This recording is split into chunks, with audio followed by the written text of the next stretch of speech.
नमस्ते गुरु साहेब जी। जय गुरु जी महाराज। शुक्राना गुरुजी महाराज द মাল্টিলিঙ্গুয়াল সেবাদার দল উপস্থিত সবাইকে আন্তরিক স্বাগত জানায়। সবাইকে প্রণপাত।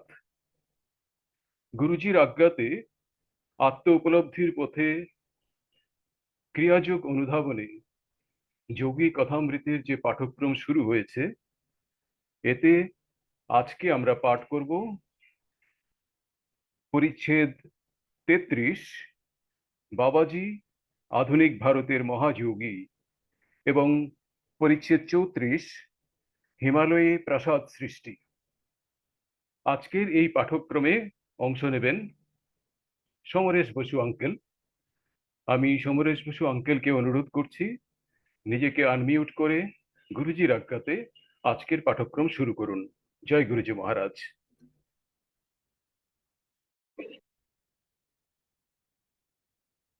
जय गुरुजी महाराज। शुक्राना Guruji Maharaj. Rajendra uncle, am I audible? Yes uncle, you are pretty audible. Thank you. সকল ভক্তবৃন্দকে আমি স্বাগত জানাই গুরুজির অসীম কৃপায় এবং গুরুজির আজ্ঞা নিয়ে আমি এই পাঠ্যক্রম শুরু করছি। পরিচ্ছেদ 33, বাবাজি আধুনিক ভারতের মহাযোগী। বদ্রীনারায়ণের কাছে উত্তর হিমাচল প্রদেশের শৈলশিখর লাহিড়ী মহাশয়ের গুরু বাবাজি মহারাজের দিব্য উপস্থিতিতে এখনো এক পুণ্যস্থান।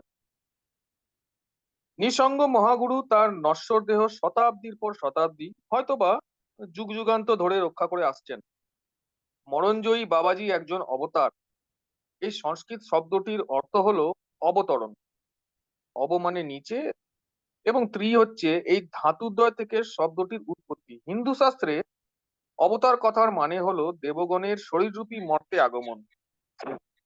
শ্রী যুক্তেশ্বরজি একদিন আমায় আলোচনা প্রসঙ্গে বললেন, বাবাজির আধ্যাত্মিক অবস্থা মানব কল্পনারও অতীত। মানুষের ক্ষুদ্র দৃষ্টি তার অতীন্দ্রিয় আধ্যাত্মিক জ্যোতিও ভেদ করতে অক্ষম। এই অবতারের যোগৈশ্বর্য কল্পনাই করা যায় না, এ একেবারে ধারণার অতীত। উপনিষদে আধ্যাত্মিক উন্নতির প্রতিটি অবস্থার সূক্ষ্মাতি সূক্ষ্ম শ্রেণীবিভাগ করা হয়েছে। সিদ্ধ মহাপুরুষগণ জীবনমুক্ত অবস্থায়, যাকে বলা হয় জীবিত অবস্থায় মুক্তি লাভ, উন্নীত হওয়ার পর পরামুক্ত অবস্থা, যাকে বলা হয় পূর্ণ মুক্তি লাভ ঘটে বা মরণের অতীত হওয়া লাভ হয়। এই পরামুক্তি যার ঘটেছে তিনি মায়ার নাগপাশ ছেদন আর জন্ম মৃত্যুর হাত সম্পূর্ণভাবে এড়িয়ে গেছেন। কাজেই পরামুক্ত যিনি যিনি কদাচিৎ নশ্বর দেহে প্রত্যাবর্তন করেন, আর যদিও বা করেন, তার অবতার হবার জন্য সংসারের উপর দেবতার আশীর্বাদ বর্ষণ করতে তিনি ঈশ্বর প্রেরিত মহাপুরুষ হয়েই এ জগতে আগমন করেন। অবতার কখনো প্রাকৃত বিধির অধীন হন না। তার শুদ্ধ দেহ যা কেবল আলোক নির্মিত প্রতিমূর্তির মতোই পরিদৃশ্যমান, তার উপর প্রকৃতির কোনোই আধিপত্য থাকে না। বাহ্যিক দৃষ্টিতে অবতারের আকৃতিতে কোনোই বিশেষত্ব পরিলক্ষিত হয় না, কিন্তু সময় বিশেষে এর কোনো ছায়া বা পদচিহ্ন মাটির উপর পড়তে দেখা যায় না। মায়া অন্ধকার আর জড়বন্ধনের হাত হতে অন্তর থেকে যে মুক্ত, এইসব লক্ষণগুলি হচ্ছে তাদের প্রত্যক্ষ প্রমাণ। এরূপ পরম ভাগবতরাই কেবল জীবন মৃত্যুর আপেক্ষিক সম্বন্ধের পেছনে আসল সত্যকে অবগত আছেন। ওমর খাইয়াম, যার কবিতার অন্তর্নিহিত ভাব সম্বন্ধে অনেকেরই ভ্রান্ত ধারণা, তিনি তার অমর কবিতা রুবায়েতে এই রূপ মুক্ত পুরুষ সম্বন্ধে বলে গেছেন। অন্তরে মোর আনন্দেরই রাকা শশীর হাসির মাঝ, এই গগনের উজ্জ্বল কিরণ চাঁদের উদয় আবার আজ, বৃথাই আমায় খোঁজের তরে উদয় পথে চলার কাল, এই বাগিচার কুঞ্জ মাঝে মেলবে সে তার দৃষ্টিজাল। এই আনন্দের রাকাশসী হচ্ছেন ঈশ্বর, সেই চিরন্তর ধ্রুবতারা, কালের বুকে যিনি অটল স্থির। আর এই গগনের চাঁদ হচ্ছে বাইরের বিশ্বজগৎ। যা সৃষ্টি স্থিতিপ্রলয়ের নিয়ামাধীন। পারস্যের এই দৃষ্টা কবি তার আত্ম উপলব্ধি বলে এই বাগিচা অর্থাৎ এই পৃথিবীতে প্রকৃতি বা মায়ার বশবর্তী হয়ে পুনঃ পুনঃ ফিরে আসতে হাত থেকে চিরতরে মুক্তি লাভ করেছেন। বৃথাই আমার খোঁজার তরে মেলবে সে তার দৃষ্টিজাল। চিরমুক্তির জন্য ঘূর্ণায়মান বিশ্বের কি নিষ্ফল অনুসন্ধান। যীশুখ্রিস্ট তার মুক্তি সম্বন্ধে আরেক উপায় বর্ণনা করে গেছেন। তারপর জনৈক লিপিকর এসে তাকে বলল, প্রভু, আপনি যেখানেই যান না কেন আমি আপনাকে অনুসরণ করব। তখন যীশু তাকে বললেন, শিয়ালদের গর্ত আছে, আকাশের পাখিদেরও নীড় আছে, কিন্তু মানবপুত্রের মাথা রাখবার ঠাঁই নাই। সর্বব্যাপিত্বের দ্বারা দিক দিগন্ত বিস্তৃত যীশু খ্রিস্টকে সত্যই কি কোথাও অনুসরণ করা যায় কেবল সেই সর্বব্যাপী পরমাত্মার ভেতর ছাড়া?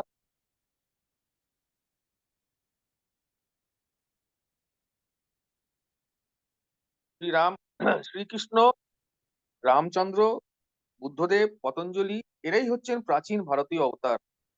অগস্ত্য নামে দক্ষিণ ভারতের এক অবতারের নামে তামিল ভাষায় বহু কাব্য সাহিত্য রচিত হয়েছে।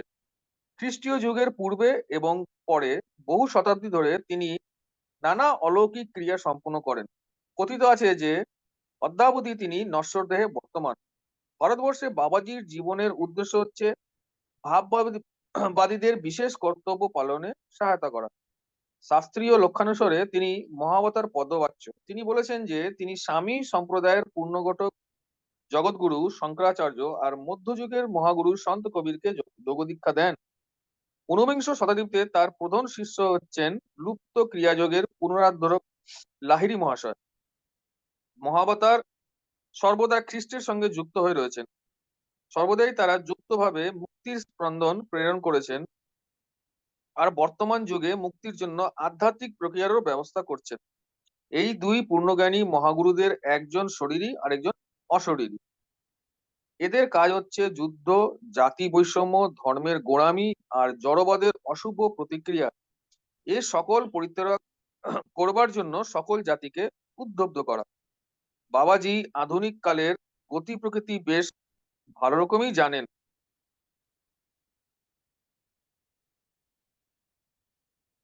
বিশেষত পাশ্চাত্য সভ্যতার প্রভাব আর তার জটিলতা প্রসঙ্গে এবং সেই সঙ্গে প্রাচ্য ও প্রত্যচ্ছ আত্মান্য বিধায়ক যোগের ব্যাপক প্রচারের প্রয়োজনীয়তাও তিনি উপলব্ধি করেন। বাবাজির সম্বন্ধে যে কোনো ঐতিহাসিক উল্লেখ পাওয়া যায় না। এতে আশ্চর্য হওয়ার কিছু নেই। এর কারণ কোন শতাব্দীতেই মহাগুরু কখনো প্রকাশ্যে আবির্ভূত হননি। তার যে যুগ যুগান্তব্যাপী কর্ম প্রচেষ্টা, তাতে প্রচার কার্যের বিভ্রমকারী আলোর ধাঁধা লাগাবার কোনো স্থানই নেই। একমাত্র নীরব মহাশক্তিমান বিশ্বস্ত স্রষ্টাই মতো বাবাজি দীন ও আত্মগোপনের মাধ্যমে নিঃশব্দে কাজ করে যাচ্ছেন। শ্রীকৃষ্ণ বা যীশু খ্রিস্টের মতো বিরাট ভাববাদীরা এই পৃথিবীতে আবির্ভূত হন বিশেষ লীলা প্রদর্শনের জন্য এবং তা শেষ হলেই তারা অন্তর্ধান করেন। কিন্তু বাবাজি মহারাজের মতো অন্যান্য অবতারেরা ইতিহাসে কোনো একটি বিশেষ আর প্রধান ঘটনা সৃষ্টি করা অপেক্ষা শতাব্দীর পর শতাব্দী ধরে বিবর্তনের মধ্য দিয়ে মানব জাতির ক্রমোন্নতি সাধিত করার ব্যাপারেই নিযুক্ত থাকেন। এইরূপ মহাগুরুগণ জনতার স্থূল দৃষ্টি থেকে সর্বদাই আত্মগোপন করে থাকেন আর ইচ্ছা মাত্র অদৃশ্য হওয়ার ক্ষমতাও তাদের থাকে। এইসব কারণে আর যেহেতু তারা নিজেদের শিষ্যবর্গকে তাদের সম্বন্ধে নীরবতা অবলম্বন করার উপদেশ দেন, সেই জন্য বহু বিরাট বিরাট আধ্যাত্মিক মহাপুরুষেরাও জগতের কাছে অপরিচিত হয়ে থাকেন। এই বইয়ের কয়েকটি পাতায় আমি বাবাজির জীবন সম্বন্ধে একটু আভাস মাত্র দেব। কেবলমাত্র সেই ঘটনাগুলি উল্লেখ করব যা তিনি সাধারণের উপকারের জন্য প্রকাশ্যে বিবৃত করার উপযুক্ত বলে বিবেচনা করেন।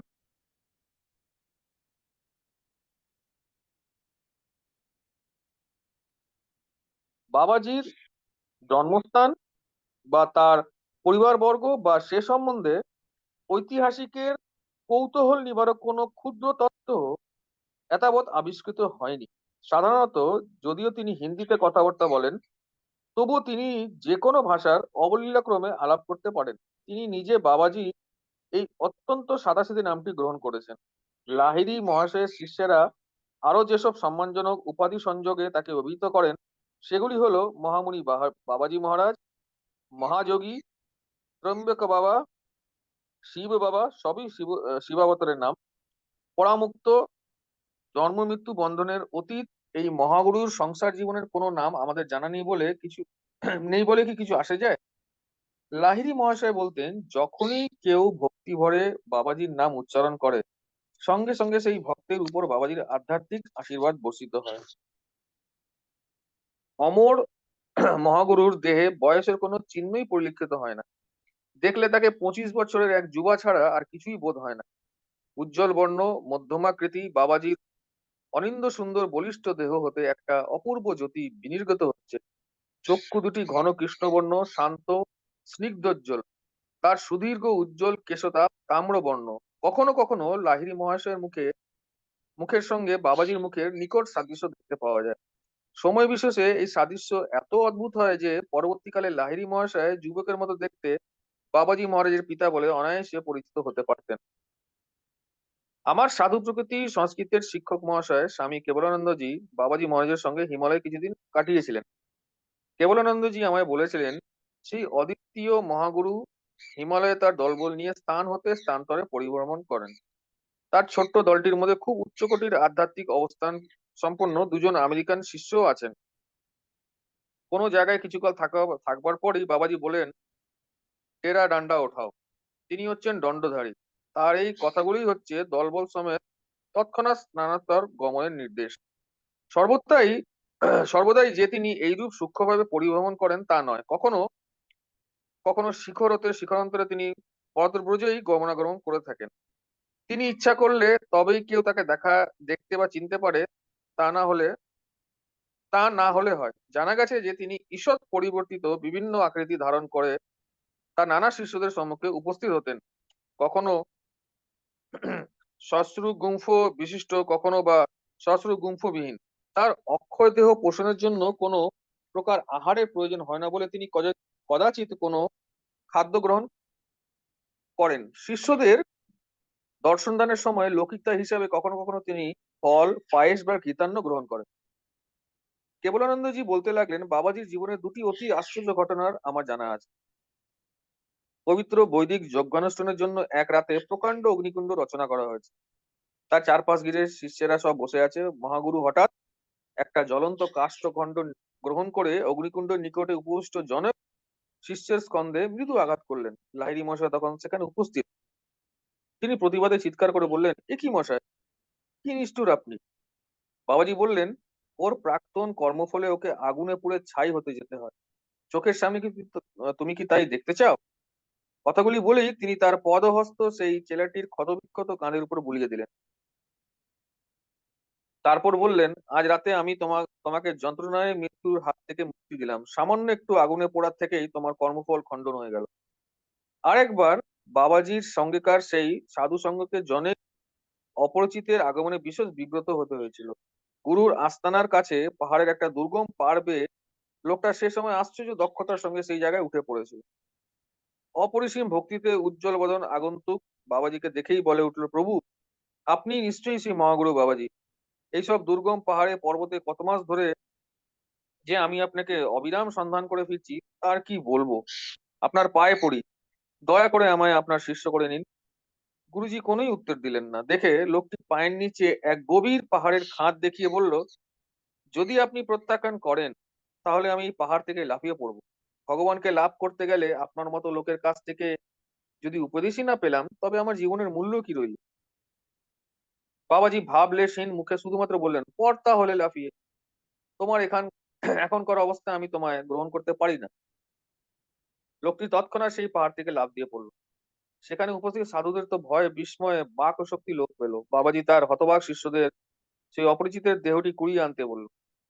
তারা যখন ক্ষত বিক্ষত পিণ্ডাকার দেহটি নিয়ে উপরে উঠে এলেন, তখন সেই মহাগুরু আবার তাই দৈব হস্ত ওই মৃতদেহের উপর বুলিয়ে দিলেন। আশ্চর্য, লোকটি দু চোখ মেলে সেই সর্বশক্তিমান গুরুর পদতলে গভীর ভক্তির সঙ্গে সাষ্টাঙ্গে প্রণাম করলেন। বাবাজি মহারাজ তখন তার পুনর্জীবিত ছেলেটির প্রতি সস্নেহ দৃষ্টিপাত করে বললেন, এখন তুমি শিষ্য হওয়ার জন্য উপযুক্ত হলে। তুমি খুব একটা কঠিন পরীক্ষা অতি সাহসের সঙ্গেই উতরে গেছে। মৃত্যু আর তোমায় স্পর্শ করতে পারবে না, এখন তুমি আমাদের এই অমর সাধু সঙ্গের একজন হলে। তারপরেই তারা সোজা তার সেই সোজা কথা, ডেরা ডান্ডা ওঠাও। আর সমগ্র দলটিও সঙ্গে সঙ্গে সেই পাহাড় থেকে অন্তর্ধান করলো। অবতার সর্বব্যাপী পরমাত্মাতেই অবস্থান করেন, তার জন্য কোনো দূরত্বেরই কোনো পরিমাপ নেই। শতাব্দীর পর শতাব্দী ধরে বাবাজির ভৌত দেহ ধারণ করবার একটি মাত্র কারণ হতে পারে, এবং তা হচ্ছে মানব জাতিকে তার ভবিষ্যৎ সম্ভাবনার প্রত্যক্ষ উদাহরণ দেওয়া। মানুষ যদি রক্ত মাংসের শরীরে দেবত্বের ক্ষণিক আভাসেরও আশা না পায়, তাহলে কখনো সে মরণ অতিক্রম করতে পারবে না। মায়ার এই গুরুতর ভ্রান্তির বশবর্তী হয়েই চিরকাল কাটিয়ে দিতে হবে। যীশুখ্রিস্ট পূর্ব হতেই তার জীবনধারার বিষয়ে অবগত ছিলেন। যেসব ঘটনা তার জীবনে ঘটেছে, তার প্রত্যেকটার ভেতর দিয়ে তিনি তার নিজের জন্য বা কর্মফলজনিত কারণে নয়, সবকিছু সহ্য করেছেন কেবলমাত্র চিন্তাশীল মানবজাতির উদ্ধারের জন্য। তার বাণী প্রচারক চারজন শিষ্য, ম্যাথিউ, মার্ক, লিউক আর জন, তার অমর নাট্যলীলা আগামী দিনে মানুষের উপকারের জন্যই লিপিবদ্ধ করে গেছেন। বাবাজির কাছেও অতীত, বর্তমান আর ভবিষ্যৎ বলে কোনো আপেক্ষিকতার ছেদ নেই। আদিকাল থেকেই তার জীবনের সর্বাবস্থার কথা তিনি জানতেন। তবু মানবের সীমাবদ্ধ বোধ শক্তির গ্রহণযোগ্য করে তিনি এক বা একাধিক সাক্ষীর সম্মুখে তার দৈব জীবনের বহুলীলা প্রকটিত করেছেন। এরূপ একটা ব্যাপার ঘটেছিল যখন বাবাজি মহারাজ তার নশ্বর দেহের অমরত্বের সম্ভাবনা ঘোষণা করার পক্ষে সময় উপস্থিত হয়েছে বলে বিবেচনা করলেন। সে সময় লাহিড়ী মহাশয়ের একজন শিষ্য সেখানে উপস্থিত ছিলেন। তিনি এই প্রতিশ্রুতি রামগোপাল মজুমদারের সম্মুখে করেছিলেন, যাতে করে ঘটনাটি অবশেষে সুবিদিত হয়ে অনুসন্ধিৎসু অনিসন্ধিৎসু মনে অনুপ্রেরণা জাগায়। বড় বড় মহাত্মারা তাদের বাণী প্রদান করেও আপাত দৃশ্য স্বাভাবিক ঘটনার ধারাই অবলম্বন করেন, একমাত্র মানুষের মঙ্গল কারণে। যীশুখ্রিস্ট ওই কথাই বলেছেন, পিত, আমি জানি যে তুমি আমার কথা সর্বদাই শুনে থাকো, কিন্তু এই সব লোক চারিদিকে যে দাঁড়িয়ে আছে তাদের জন্যই এ কথা বললাম, যাতে করে এরা বিশ্বাস করতে পারে যে তুমি আমায় প্রেরণ করেছো। রণবাজপুরের সেই বিনিদ্র সাধু রামগোপাল বাবুর সঙ্গে সাক্ষাতের সময় তিনি বাবাজির প্রথম দর্শন লাভের অদ্ভুত ঘটনাটি বর্ণন করেছিলেন। রামগোপাল বাবু বলেছিলেন, কখনো কখনো আমি নির্জন গুহা পরিত্যাগ করে কাশীতে লাহিড়ী মহেশের চরণাপ্রান্তে এসে উপস্থিত হতাম। একদিন গভীর রাত্রে তার শিষ্যদের সঙ্গে নীরবে ধ্যানে বসে আছি। গুরুদেব আমায় এক অদ্ভুত আদেশ করলেন, রামগোপাল, এক্ষুনি তুমি দশাশ্বমেধ ঘাটে চলে যাও। অতিদ্রুত সেই নির্জন স্থানে গিয়ে পৌঁছালাম। উজ্জ্বল নক্ষত্র আর চন্দ্রালোকে রাত তখন হাসছে। খুব ধৈর্য ধরে চুপ করে অনেকক্ষণ বসে আছি। হঠাৎ পায়ের কাছেই একটা প্রকাণ্ড প্রস্তর খণ্ডের দিকে আমার মনোযোগ আকৃষ্ট হলো। ধীরে ধীরে পাথরটাও উপরে উঠতে লাগলো। নিচে দেখা গেল মাটির তলায় একটি গুহা।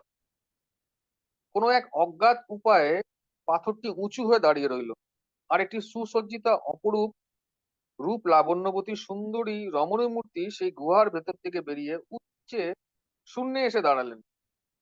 মূর্তিটির চতুর্দিক একটি মৃদু স্নিগ্ধ জ্যোতির্মণ্ডল বেষ্টিত। ধীরে ধীরে তিনি অবতরণ করে আমার সামনে এসে স্থির হয়ে দাঁড়ালেন, অন্তর গভীর ব্রহ্মানন্দে নিমগ্ন। অবশেষে একটু নড়ে চড়ে আমায় অতি ধীর শান্ত স্তরে বললেন, আমি মাতাজি, বাবাজি মহারাজের ভগিনী। আমি তাকে আর লাহিড়ী মহাশয়কেও আজ রাত্রে আমার এই গুহায় আসতে বলেছি একটি গুরুতর বিষয় আলোচনা করবার জন্য। বলা শেষ হবার সঙ্গে সঙ্গে নীহারিকা পুঞ্জের মতো যেন একটা আলোকপিণ্ড অতি দ্রুত বেগে গঙ্গা বক্ষের উপর দিয়ে ভেসে আসছে দেখা গেল। সেই অপূর্ব জ্যোতি গঙ্গার অসহ্য জলের উপর প্রতিফলিত হচ্ছিল। ক্রমশই সেটা নিকটতর হতে লাগলো, এবং অবশেষে নয়নান্ধকারী বিদ্যুৎস্ফুরণের মতো একটা জ্যোতির বিকাশে সেটা মাতাজির পার্শ্বে এসে উপস্থিত হওয়া মাত্র তৎক্ষণাৎ তা ঘনীভূত হয়ে লাহিড়ী মহাশয়ের মানব মূর্তিতে পরিণত হলো। তিনি সেই মহাযোগিনী সাধ্বীর পদপ্রান্তে ভক্তি ভরে প্রণাম নিবেদন করলেন।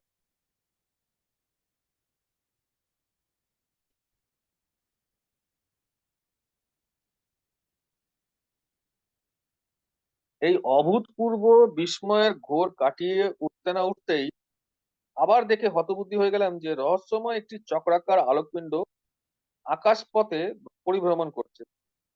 সেই ঘূর্ণায়মান জ্বলন্ত অগ্নিপুঞ্জ আমাদের দলটির কাছে দ্রুত বেগে নেমে এসে একটি সুন্দর যুবকের দেহে পরিণত হলো। দেখে তখনই বুঝতে পারলাম যে ইনিই বাবাজি মহারাজ। দেখতে দেখতে ঠিক লাহিড়ী মহাশয়ের মতো। একমাত্র পার্থক্য এই যে বাবাজি মহারাজ দেখতে আরো অল্প বয়স্ক, আর তার ছিল উজ্জ্বল সুদীর্ঘ কেশপাশ। লাহিড়ী মহাশয়, মাতাজি ও আমি সেই মহাগুরুর পূর্ণ পাদপদ্মে নতজানু হয়ে প্রণাম নিবেদন করলাম। তার সেই দৈবতনু স্পর্শ করা মাত্র অবর্ণনীয় আনন্দ গরিমার একটি স্বর্গীয় অনুভূতি আমাদের সকল সত্তা পরিপ্লাবিত করে তার প্রতি অনুপরমাণুকে পুলকাঞ্চিত করে তুলল। বাবাজি বললেন, কল্যাণীয়া ভগিনী, আমি আমার এ দেহ বিসর্জন দিয়ে পরম ব্রহ্ম সাগরে বিলীন হতে মনস্থ করেছি। সেই মহিমময়ী মিনতি ভরা নয়নে তার দিকে তাকিয়ে বললেন, পূজ্যপাদ গুরু মহারাজ, আমি আপনার অভিপ্রায়ের আভাস ইতিমধ্যেই পেয়েছি। সেই জন্যই আজ রাতে আমি আপনার সঙ্গে এ সম্বন্ধে আলোচনা করতে চাই। দেহত্যাগ করবেন কেন বলুন তো? পরম ব্রহ্ম সাগরে আমার আত্মার তরঙ্গ দৃশ্যই হোক আর অদৃশ্যই হোক, তাতে প্রভেদ কতটুকু? মাতাজি এবার অপরূপ চতুরতার সঙ্গে উত্তর দিলেন, মরণজয়ী গুরুদেব, যদি কোনো প্রভেদ নাই থাকে তবে দয়া করে আপনি আর কখনো দেহত্যাগ করবেন না।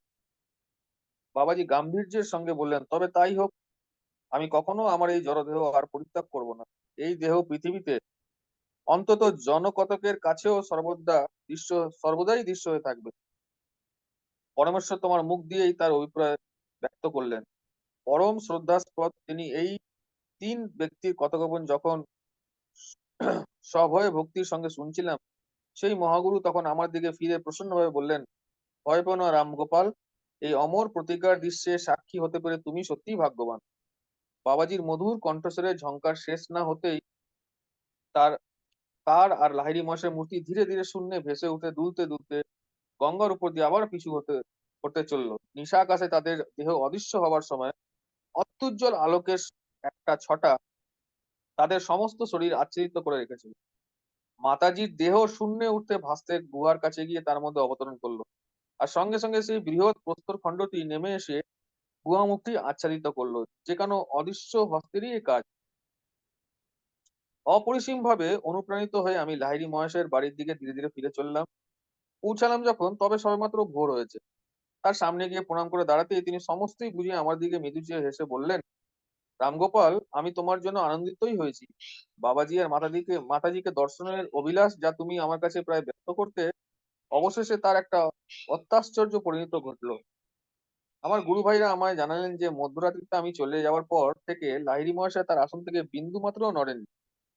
একটি চেলা বললেন, আপনার দশাশ্বমেধ ঘাটে চলে যাওয়ার পর তিনি অমরত্ব সম্বন্ধে একটি অপূর্ব ব্যাখ্যা প্রদান করলেন। শাস্ত্রে লেখা সেই সত্য তখন সর্বপ্রথম পরিপূর্ণভাবে উপলব্ধি করতে পারলাম যে পূর্ণ ব্রহ্মজ্ঞান যার লাভ হয়েছে, তিনি একই সময়ে বিভিন্ন স্থানে দুই বা ততোধিক শরীরে আবির্ভূত হতে পারেন। রামগোপাল বাবু তার কাহিনীর সমাপ্তিতে বললেন, লাহিড়ী মহাশয় পরে এই জগৎ সংসার সম্বন্ধে গূঢ় দৈব পরিকল্পনার বহু দার্শনিক তত্ত্ব আমায় ব্যাখ্যা করেছিলেন। আমাদের এই জগৎ সংসারের অবস্থিতিকাল পর্যন্ত বাবাজি সহদেহে অবস্থান করবেন, এটাই ভগবানের অভিপ্রায়। যুগ যুগান্তর আসবে, আবার চলেও যাবে, কিন্তু আমাদের মরণজয়ী মহাগুরু শতাব্দীর পর শতাব্দী নাট্য অভিনয় দেখবার জন্য এই সংসার নাট্যমঞ্চে উপস্থিত থাকবেন।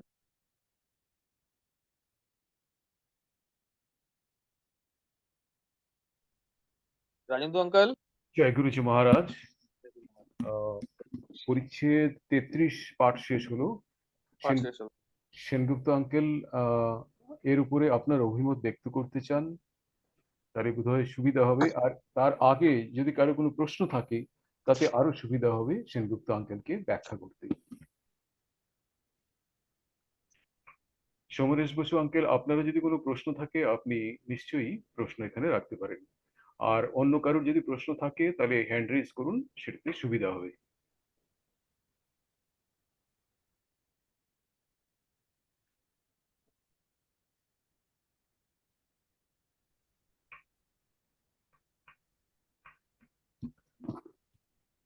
কারো কোনো প্রশ্ন আছে?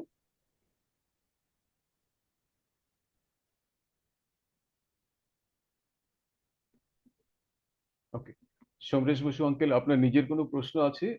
যেটুকুন পাঠ এইমাত্র আপনি শেষ করলেন তার উপরে আমার আঙ্কেল আপনার আওয়াজটা কেটে গেছিল, আরেকবার বলুন। বলছি, আমার প্রশ্নটা আমরা এই পরিচ্ছেদটা শেষ করার পরে জিজ্ঞেস করতে পারি? নিশ্চয়ই। হ্যাঁ, জয় গুরু। আহ, বাবাজি মহারাজ হচ্ছেন অমর যোগী। ওনাকে যে নাম বাবাজি, অ্যাকচুয়ালি ওনারও কি নাম সেটা কেউ জানে না। ওনাকে লাহিড়ী বাবা, লাহিড়ী মহাশয় বাবাজি বলে ডাকতেন। সেই জন্য লাহিড়ী মহাশয়ের লিয়েনেজে সবাই ওনাকে বাবাজি বলেই ডাকে, এবং বাবাজি বলেই উনি এখন, মানে এই নামেই উনি পরিচিত। আহ উনি দেহ কায়াকল্প জানেন, মহান যোগী। উনি দেহ বদলাতে পারেন, এক সময় দুই জায়গায় থাকতে পারেন। আহ, ওনার যে বোন, সে হচ্ছে মাতাজি। বলে উনি দশাশ্বমেধ ঘাটে উনি সাধনায় লিপ্ত আছে। আহ, এবং বানারসেও কাউকে জিজ্ঞেস করবেন তো ওরা বলবে যে মাতাজি দশাশ্বমেধ ঘাটে বিরাজমান। আহ, উনিও উম, অমর যোগিনী। তো বাকি তো বাবাজি কোথায় আছে, কে আছে, কেউ জানে না। আহ ওনার সঙ্গে কেউ দেখা করতে পারে না। উনি উনি যে যখন চাইবেন উনি তার কাছে প্রকট হবেন, এবং সেই ভাগ্যবান উনি দেখা পাবেন।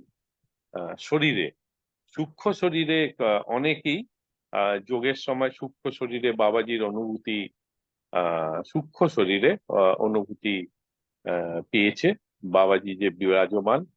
কিন্তু বাবাজি স্থূল শরীরে কিছু লোককে, কিছু যোগীকে নিশ্চয়ই দেখা দিয়েছেন। আমি তাদের মধ্যে দু একজনের সঙ্গে কথাও বলেছি। তো উনি যখন চান উনি সেখানে বিরাজমান হন।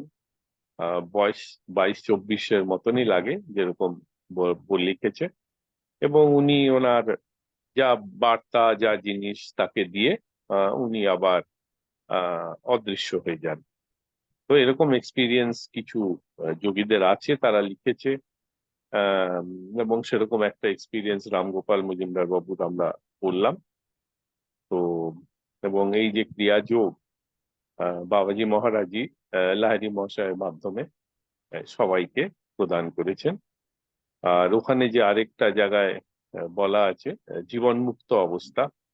তো যার আত্মজ্ঞান হয়ে গেছে, যে মোক্ষ লাভ করেছে, যে ভগবানের সাক্ষাৎ পেয়েছে, সে জীবন মুক্ত অবস্থায় থাকে। জীবন মুক্ত অবস্থা মানে হচ্ছে কোনো কর্ম তাকে বন্ধন করতে পারে না। এই এমন একটা অবস্থা, তাকে কর্ম, একবার সে কর্ম থেকে বেরিয়ে গেছে, সে আসে পৃথিবীতে মানুষের আহ কল্যাণে আসে, কিন্তু কোনো কর্ম তাকে আর বন্ধনে রাখতে পারে না। এটাই হচ্ছে আহ জীবন মুক্ত অবস্থা। তো উনি জীবন মুক্ত অবস্থার একজন স্বামী যোগী, এবং আহ আর যে ক্রিয়াযোগ পৃথিবীতে বিরাজমান সেটা বাবাজির সৌজন্যে। জয় গুরু। জয় গুরুজি মহারাজ। আমরা ধরে নিচ্ছি এই পর্যায়ে কারো কোনো প্রশ্ন নেই। তো সমরেশ বসু আঙ্কেল, আপনি পরের পরিচ্ছেদটি পড়তে শুরু করুন। জয় গুরুজি। জয় গুরুজি। পরিচ্ছেদ 34, হিমালয়ে প্রাসাদ সৃষ্টি। স্বামী কেবলানন্দ জি একবার বাবাজি মহারাজের সম্বন্ধে এক অলৌকিক ব্যাপারের বিষয়ে বর্ণনা করতে গিয়ে বললেন, বাবাজির সঙ্গে লাহিড়ী মহাশয়ের প্রথম সাক্ষাৎ সে এক অত্যাশ্চর্য ঘটনা। আর এইসব ঘটনা থেকেই সেই অমর গুরুর বিষয়ে বিস্তারিত অনেক কিছু জানতে পারা যায়। প্রথম যখন কেবলানন্দজি এই ঘটনা বিবৃত করেন, তখন তা শুনে আমি বিস্ময়ে হতবাক হয়ে যাই। এরপরে আরো বহু উপলক্ষে আমি আমার সেই সদাশয় সংস্কৃত শিক্ষক মহাশয়কে গল্পটি বলতে বলেছি। আর ঘটনাটি পড়ে শ্রী যুক্তেশ্বর গিরিজিও মোটামুটি একইভাবে আমায় বলেছিলেন। লাহিড়ী মহাশয়ের এই উভয় শিষ্যই তাদের গুরু মুখ নিঃসৃত এই লোমহর্ষণ কাহিনী শুনেছিলেন। লাহিড়ী মহাশয় বলেছিলেন, বাবাজি মহারাজের সঙ্গে আমার প্রথম সাক্ষাৎকার ঘটে যখন আমার বয়স 33 বৎসর। 1861 সালের শরৎকালে সামরিক পূর্ত বিভাগে হিসাবরক্ষক হিসেবে আমি দানাপুরে ছিলাম। একদিন সকালে অফিসে যেতে ম্যানেজার সাহেব ডেকে পাঠিয়ে বললেন, লাহিড়ী, আমাদের হেড অফিস থেকে একটি টেলিগ্রাম এসেছে, তোমায় রানীক্ষেতে যেতে হবে। সেখানে সেনাদের একটি ঘাঁটি তৈরি হচ্ছে। একটি ভৃত্যকে সঙ্গে নিয়ে চললাম রানীক্ষেত। 500 মাইল রাস্তা, ঘোড়ার পিঠে ও এক্কা গাড়িতে করে আমাদের হিমালয়ে রানীক্ষেত পৌঁছতে লাগলো পুরো একটি মাস।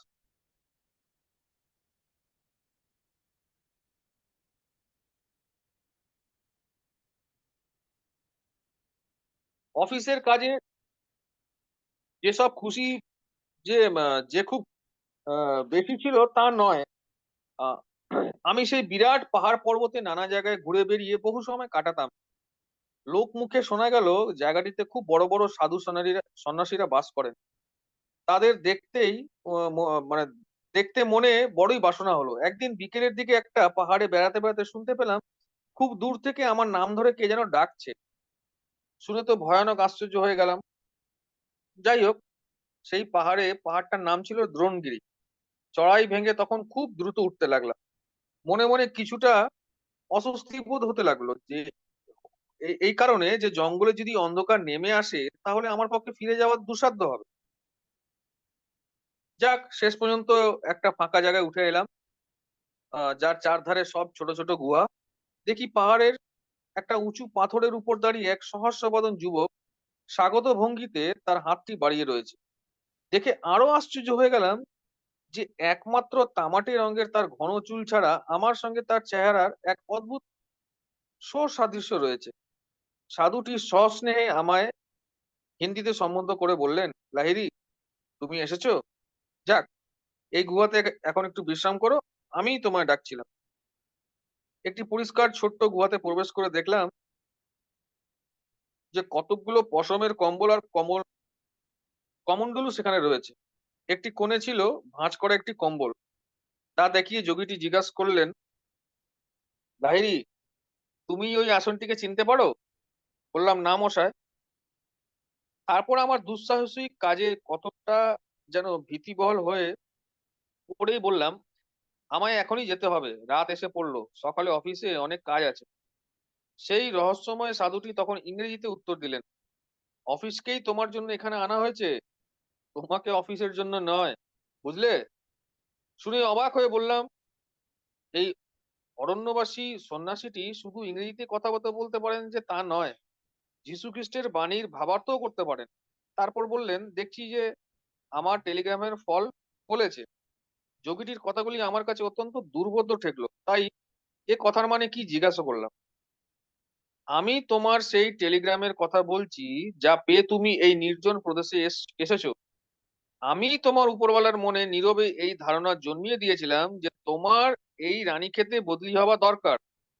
মানব জাতির সঙ্গে যার মনের গভীর ঐক্য সংসাধিত হয়েছে, তার কাছে সব মনই সংবাদ প্রেরক যন্ত্রের মতো হয়ে দাঁড়ায়, আর তার মধ্য দিয়ে সে তার ইচ্ছা মতো কাজ করতে পারে। তারপর তিনি শান্ত স্বরে বললেন, লাহিড়ী, নিশ্চয়ই এই গুহা তোমার কাছে পরিচিত বলেই বোধ হচ্ছে। হতবুদ্ধি হয়ে নিঃশব্দভাবে বসে রয়েছি, এমন সময় সাধুটি কাছে এসে আমার কপালে মৃদুভাবে আঘাত করলেন। তার হস্তের চৌম্বক স্পর্শে আমার মস্তিষ্কের ভিতর দিয়ে একটা অদ্ভুত প্রবাহ বয়ে গেল। সঙ্গে সঙ্গে আমার পূর্বজীবনের বহু ছোটখাটো মধুর স্মৃতি মনের মধ্যে জাগরিত হয়ে উঠল। আনন্দে আবেগে অবরুদ্ধ স্বরে বললাম, মনে পড়েছে, মনে পড়েছে, আপনি আমার গুরু বাবাজি। আহা, চির জন্মেরই আপনি আমার। এখন মনের অতীতের সব দৃশ্য স্পষ্ট জেগে উঠছে। আমার গত জীবনের এই বহু বছর ধরে এইখানে এই গুহাতেই আমি অতিবাহিত করেছিলাম। অনির্বচনীয় স্মৃতির উচ্ছ্বাসে অভিভূত হয়ে আমি সাশ্রু নয়নে আমার গুরুদেবের পদযুগল ধারণ করলাম।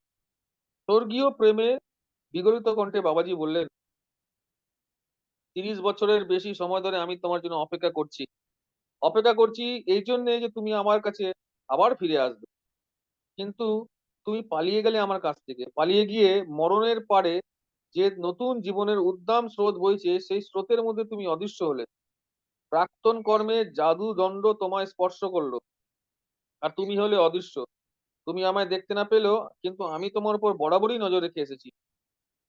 স্বর্গের মহিময় মময় দেবদূতেরা যে জ্যোতিষসাগর পরিভ্রমণ করেন, সেখানেও তোমাকে অনুসরণ করেছি। ঘনান্ধকার, প্রবল ঝড়, ভীষণ উত্থান পতন বা অনন্ত আলো, সবারই ভিতর দিয়ে তোমার অনুসরণ করে এসেছি। পক্ষীমাতা তার শাবককে রক্ষা করবার জন্য যেরম করে ছুটে আসে, তেমনি মাতৃ জঠরে অবস্থানকাল কাটিয়ে শিশুরূপে যখন তুমি ভূমিষ্ঠ হলে, আমার দৃষ্টি তখন সতত তোমার উপর নিবদ্ধ ছিল।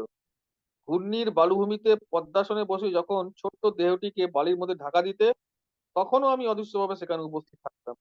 দিনের পর দিন, মাসের পর মাস, বছরের পর বছর আমি এই শুভ দিনটির জন্য প্রতীক্ষা করে তোমার উপর নজর রেখে আসছি। এখন তুমি আমার কাছে এসেছো। এই তোমার কতকালের সাধনার স্বাদের পুরনো গুহা আমি তোমার জন্যই একে সর্বদা পরিষ্কার করে রেখে এসেছি। এই তোমার পবিত্র কমলাসন, যার উপর তুমি অন্তরে ঈশ্বর উপলব্ধির জন্য প্রত্যহ ধ্যানে বসতে। ওই দেখো তোমার পাত্র, যাতে করে তুমি আমার তৈরি সুধা পান করতে। আবার দেখো তোমার পিতলের কমলমুড়ি কেমন ঝকঝক করে রেখেছি, যাতে যাতে করে তুমি আবার এ থেকে পান করতে পারো। বৎস আমার, এখন সব বুঝতে পারছো কি? গুরুদেব, আমি আর কি বলবো বলুন। কোনো গতিকে অস্ফুট অস্পুষ্ট স্বরে কথা কটি বললাম। এরূপ অমর প্রেমের কথা কে কথায় কবে শুনেছে? আমার জীবন মরণের গুরু, আমার চিরন্তর পরম নিধি। আমি চেয়ে রইলাম তার দিকে অসীম অবর্ণনীয় আনন্দে, অপরিসীম শ্রদ্ধায়। লাহিড়ী, তোমার শুদ্ধি দরকার। এই বাটি থেকে খানিকটা তেল নিয়ে খেয়ে ফেলো, তারপর নদীর ধারে গিয়ে শুয়ে থাকো। বাবাজি হচ্ছেন কাজের লোক, সে কথা স্মরণ করে একটু হাসলাম। কাজের কথা তার সবার আগে। তারপর আজ্ঞা পালন করতে গেলাম। হিমালয়ের তুহিন শীতল রাত্রি যখন তখন নেমে আসছে, তবুও বেশ আরামদায়ক উষ্ণতার একটা আভ্যন্তরীণ বিচ্ছুরণ যেন আমার শরীরের প্রতি প্রতি কোষে স্পন্দিত হয়ে লাগলো। আশ্চর্য হয়ে ভাবলাম, এই অজানা তেলটুকুতে কি কোনো প্রকার আকাশের উত্তাপ সঞ্চিত আছে? অন্ধকারের মধ্যে দিয়ে কনকনে ঠান্ডা হাওয়া আমার শরীরের উপর হু হু করে বইতে লাগলো। প্রস্তরময় নদী তীরে লম্বমান আমার দেহের উপর দিয়ে গোগোস নদীর হিমশীতল তরঙ্গমালা অবিরত বয়ে যেতে লাগলো। কাছেই কোথাও বাঘের ভীষণ গর্জন মাঝে মাঝে শোনা যাচ্ছে। মনে কিন্তু আমার তখন এতটুকু মাত্র ভয় নেই। আমার মধ্যে নবজাত তাপ বিকিরণ শক্তি মনে দুর্ধর্ষ সাহস এনে দিল। অতি দ্রুত কয়েক ঘন্টা কেটে গেল। গত জীবনের অস্পৃষ্ট স্মৃতি আর এই জীবনে আমার গুরুদেবতার সঙ্গে পুনর্মিলনের চিন্তা নিয়ে মনে মনে উজ্জ্বল কল্পনার যান বুনে চললাম। আমার একান্ত চিন্তায় বাধা পড়লো। দূরাগত কোনো লোকের পদধ্বনি ক্রমশই নিকটতর হয়ে আসছে।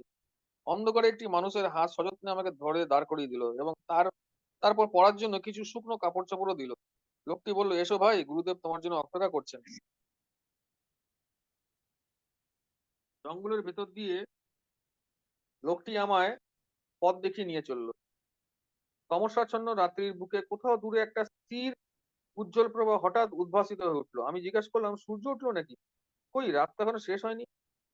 আমার পথ প্রদর্শক মৃদু হেসে বলল, এখন মধ্যরাত্রি। ওই যে দূরের আলো দেখা যাচ্ছে, ও হচ্ছে আমাদের অদ্বিতীয় মহাগুরু বাবাজি মহারাজের দ্বারা এই রাত্রেই তৈরি একটি সোনার রাজপ্রাসাদের আলোর ছটা। সুদূর অতীতে তুমি একবার রাজপ্রাসাদের সৌন্দর্য দেখবার বাসনা করেছিলে। আমাদের গুরুদেব তাই তোমার সেই ইচ্ছা পূরণ করছেন। তাতে করে তোমার শেষ কর্মবোধন আজ ছিন্ন হলো। এই অপূর্ব রাজপ্রাসাদেই আজ রাত্রে তুমি ক্রিয়াযোগে দীক্ষিত হবে। তোমার সব গুরু ভাইরা আজ তোমার দীর্ঘ নির্বাসনের পরিসমাপ্তিতে আনন্দ প্রকাশ করছে, চেয়ে দেখো। আমাদের চোখের সম্মুখে উজ্জ্বল সুবর্ণ নির্মিত অসংখ্য মণি মাণিক্য খচিত একটি বিরাট রাজপ্রাসাদ। চতুর্দিকে মনোরম উদ্যান বেষ্টিত শান্ত সরোবরে যা প্রতিবিম্বিত, সে এক অতুলনীয় অনুপম সৌন্দর্য। সূক্ষ্ম কারুকার্যময় বিরাট তোরণ সমূহ, বৃহদাকৃতি এবং অত্যুজ্জ্বল হীরা মুক্তা নীলা পান্না প্রভুত্ব বহুমূল্য প্রস্তরে খচিত। দেবতার মতো রূপবান পুরুষেরা সব দাঁড়িয়ে আছেন। পদ্মরাগমণির রক্ত আভায় দারসকল রক্তিম বর্ণ। সঙ্গীটির সঙ্গে একটি প্রশস্ত অভ্যর্থনা কক্ষে গিয়ে প্রবেশ করলাম। বায়ু তরঙ্গে ধূপধুনা আর গোলাপের সুগন্ধ ভেসে আসছে। ক্ষীণ প্রদীপগুলি থেকে নানা বিচিত্র বর্ণের মৃদু স্নিগ্ধ স্নিগ্ধ আলের সৃষ্টি হয়েছে। ক্ষুদ্র ক্ষুদ্র ভক্তদল, কেউ শ্যাম, কেউ বা গৌরবর্ণ মধুর স্বরে স্রোত পাঠ করে চলেছেন, অথবা নীরবে ধ্যানে উপবিষ্ট, হৃদয়ের শান্তিতে নিমগ্ন। সেখানকার আবহাওয়া মণ্ডলে যেন উচ্ছল আনন্দের আবেগ কম্পন। দেখে শুনে অবাক হয়ে বিস্ময়ে অস্ফুট ধ্বনি করে উঠছে দেখে আমার পথ প্রদর্শনী সহানুভূতির সঙ্গে মৃদু হেসে বললেন, দেখো দেখো, ভালো করে চারিদিক বেশ করে চোখ মেলে দেখো, কারণ এ কেবলমাত্র তোমার সম্মানের জন্যই এখানে তৈরি হয়েছে। আমি বললাম, ভাই, এই রাজপ্রাসাদের সৌন্দর্য মানুষের কল্পনারও অতীত। এর সৃজন রহস্যটুকু আমায় একটু খুলে বলুন না। সঙ্গীটির কৃষ্ণবর্ণ চক্ষু দুটি জ্ঞানের দীপ্তিতে ভাস্বর হয়ে উঠল। তিনি বললেন, খুব আনন্দের সঙ্গেই তোমায় আর সব বলবো। শোনো, বস্তুত এর সৃষ্টির মূল্যে অবদ্ধ বলে কিছু নেই। সারা বিশ্ব ব্রহ্মাণ্ডটাই হচ্ছে সৃষ্টিকর্তার চিন্তার প্রতিরূপ। এই যে ভারী মাটির তৈরি পৃথিবী গৃহ শূন্যে ভাসমান, এ তো ঈশ্বরের স্বপ্ন মাত্র। তিনি তার মন থেকে এসব তৈরি করেছেন। মানুষ যেমন তার স্বপ্নবোধ থেকে অধিবাসী সমস্ত প্রাণী সমেত একটা স্বপ্নজগৎ তৈরি করে তা প্রত্যক্ষ করেন, ঠিক তেমনি ঈশ্বর প্রথমে এই জগৎ তৈরি করেছিলেন একটা ভাব নিয়ে। তারপর তাতে তিনি প্রাণ সঞ্চার করলেন, আণবিক শক্তি, ও তারপর জড়ের উদ্ভব হলো। তারপর সেই পরমাণুগুলি সুসামঞ্জস্য ভাবে সজ্জিত করে এই নিরেট মাটির জগৎ তৈরি হলো। এরপর যাবতীয় অনুপরমাণু তারই ইচ্ছা শক্তি বলে পরস্পর দৃঢ় সন্নদ্ধ। যখন তিনি ইচ্ছা সংবরণ করে নেবেন, তখন আবার এই পৃথিবীর অনুপরমাণু বিলীন হয়ে শক্তিতে পরিণত হবে। আণবিক শক্তি আবার তার উৎস চৈতন্যে ফিরে যাবে। তাতে করে এই জগৎ পরিকল্পনা দৃশ্য অবস্থা থেকে একেবারে অদৃশ্য হয়ে যাবে। স্বপ্নের যে সার, স্বপ্নদৃষ্টার অন্তর্জ্ঞান চিন্তা থেকেই তা উদ্ভূত হয়। জাগ্রত অবস্থায় যখন সেই সংগতিকারক চিন্তা অপসারিত হয়, তখন সেই স্বপ্ন আর তার উপাদান সমূহ বিলীন হয়ে যায়। মানুষ চোখ বন্ধ করে স্বপ্নে কিছু একটা সৃষ্টি করে, যা আবার জেগে উঠে বিনা আয়াসে সে লোপ করে দেয়। সে ঈশ্বরের আদিদেব কল্পনাই অনুসরণ করে মাত্র, আর কিছু নয়। একইভাবে যখন সে ব্রহ্ম চেতনায় জাগরিত হয়, তখন সে বিনা আয়াসে এই জগৎ মায়া সম্পূর্ণ ঘুচিয়ে দিতে পারে।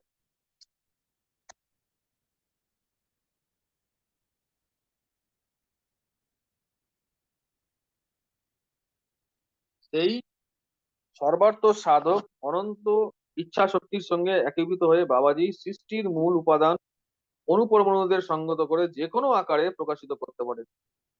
মুহূর্ত মধ্যে প্রস্তুত এই স্বর্ণ নির্মিত রাজপ্রাসাদ এই প্রকৃতই সত্য। আমাদের এই বিশ্ব জগৎটা যত বাস্তব সত্য, ঠিক তেমনি ঈশ্বর যেমন এই পৃথিবী সৃষ্টি করে তাকে সম্পূর্ণভাবে ধারণ করে আছেন, বাবাজিও তেমনি তার মন থেকে এই প্রাসাদ রচনা করে তার ইচ্ছা শক্তি বলে এই অনুপরমাণুদের সঙ্গতি রক্ষা করে তাকে ধারণ করে আছেন। অতঃপর তিনি বললেন, আবার এর কাজ যখন ফুরিয়ে যাবে, বাবাজির ইচ্ছায় তখনই অদৃশ্য হয়ে যাবে। সশ্রদ্ধ বিস্ময় নির্বাক হয়ে রইলাম। আমার পথ প্রদর্শক মহাশয় এক বিচিত্র অঙ্গভঙ্গি সহকারে বললেন, এই যে দীপ্তোজ্জ্বল রাজপ্রাসাদ, নানা বহুমূল্য প্রস্তরে অপরূপ কারুকার্য খচিত, এ কোনো মানব প্রচেষ্টায় নির্মিত হয়নি, অথবা বহু পরিশ্রমে খনি থেকে তোলার স্বর্ণ বা হীরক আদিতেও রচিত হয়নি। এ মানব শক্তিকে প্রতিদ্বন্দ্বিতায় আহ্বান করে সগর্বে উন্নতিশীলে দৃঢ়ভাবে দণ্ডায়মান, যে নিজেকে ঈশ্বরের সন্তান বলে প্রকৃতি উপলব্ধি করতে করতে পেরেছে, বাবাজি যেমন করেছেন, তেমনি সে তার অন্তর্নিহিত অসীম শক্তি বলে যে কোনো উদ্দেশ্য সাধন করতে পারে। অত্যন্ত সাধারণ এক টুকরো পাথরের ভেতর যেমন বিরাট আণবিক শক্তির রহস্য লুকায়িত রয়েছে, তেমনি ঠিক মানুষের ভেতরেও দৈব শক্তির অফুরন্ত ভান্ডার লুকানো আছে। অতঃপর মুনিবর নিকটস্থ একটা টেবিলের উপর থেকে একটি পরম রমণীয় পুষ্পাধার তুলে নিলেন, যার হাতলটি উজ্জ্বল হীরক খচিত। তারপর সেটি এগিয়ে দিয়ে বললেন, আমাদের মহাগুরু কোটি কোটি মুক্ত ব্যোম রশ্মি ঘনীভূত করে এই প্রাসাদটি সৃষ্টি করেছেন। এই ফুলদানি আর তার হীরকগুলি স্পর্শ করে দেখো, তোমার ইন্দ্রিয় গ্রাহ্য অনুভূতির সব পরীক্ষাগুলোতেই তা উতরে যাবে। ফুলদানি ফুলদানিটা নিয়ে পরীক্ষা করলাম। এর মণিরত্নগুলি রাজ রাজ রাজ রাজ আহ, রাজরাজদের সংগ্রহ করার উপযুক্ত। তারপর উজ্জ্বল চাকচিক্য বিশিষ্ট স্থূল কনক নির্মিত সেই ঘরের মসৃণ দেওয়ালের উপর হাত বুলিয়ে দেখলাম।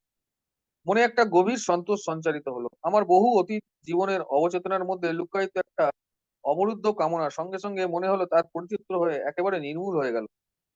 আমার রাজকীয় সহচর নানা কারুকার্য খচিত খিলান ও দীর্ঘ দালানের ভেতর দিয়ে আমায় সঙ্গে নিয়ে সম্রাটের প্রাসাদের মতো বহুমূল্য উপকরণে সুসজ্জিত কতগুলি কক্ষে গিয়ে উপস্থিত হলেন। এক বিশাল হলঘরে আমরা প্রবেশ করলাম।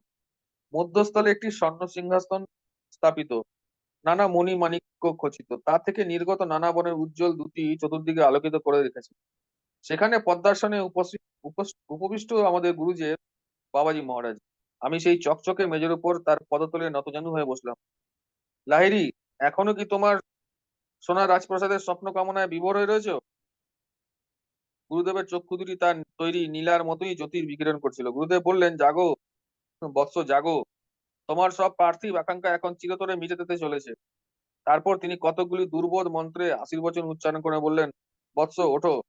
ক্রিয়াযোগের সাহায্যে ভগবত রাজ্যের সান্নিধ্য লাভের দীক্ষা নাও। বাবাজি তার দক্ষিণ হস্ত প্রসারিত করলেন। চারিদিকে ফুল, ফল ও পুষ্প বেষ্টিত এক হোমকুণ্ডে হোমচিহ্ন প্রজ্বলিত হয়ে উঠল। সেই জ্বলন্ত অগ্নিবেদের সম্মুখে আমি কৈবল্য দায়িনী যোগ প্রণালীর শিক্ষা লাভ করলাম। অতি প্রত্যুষেই সমগ্র অনুষ্ঠানটি সমাপ্ত হলো। সেই ভাবাবেশ অবস্থায় আমার ঘুমের আর কোনো প্রয়োজনই বোধ হলো না। আমি প্রাসাদের চতুর্দিকে ইতস্তত পরিভ্রমণ করতে লাগলাম। চারিদিকেই অমূল্য ধনরত্ন আর অপূর্ব কারুশিল্পের দ্রব্য সম্ভারে সুসজ্জিত। তারপর আমি উদ্যান মধ্যে প্রবেশ করলাম। লক্ষ্য করলাম যে গতকাল যা দেখেছিলাম অতি নিকটেই সেই সেই সব একই গুহা আর তরুলতা গুল্মবিহীন পর্বতের পাড়গুলি সব রয়েছে, কিন্তু গতকাল তাদের সংলগ্ন প্রসাদ ও পুষ্পবীতির কোনো চিহ্নই ছিল না। তুষার শীতল হিমালয় পর্বতের সূর্য কিরণে যে সেই প্রাসাদে পুনর্বেশ করে গুরুদেবের অন্বেষণ করলাম, তখনও তিনি সিংহাসনে সমাসীন। চতুর্দিকে বহু শিষ্যমন্ডলী তাকে বেষ্টন করে নীরবে উপবিষ্ট।